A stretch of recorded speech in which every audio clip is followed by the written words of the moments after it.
I wanted to speak about the importance of unplugging right now.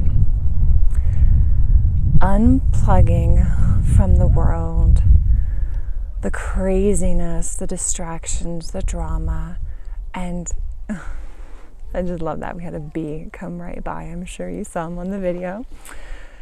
And again, just even allowing that bee to come through and to speak.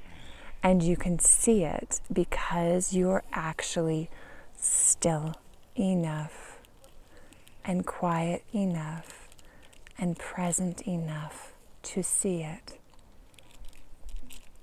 To hear our Earth Mother speaking to us, her voice, her messages as the winds gently blow through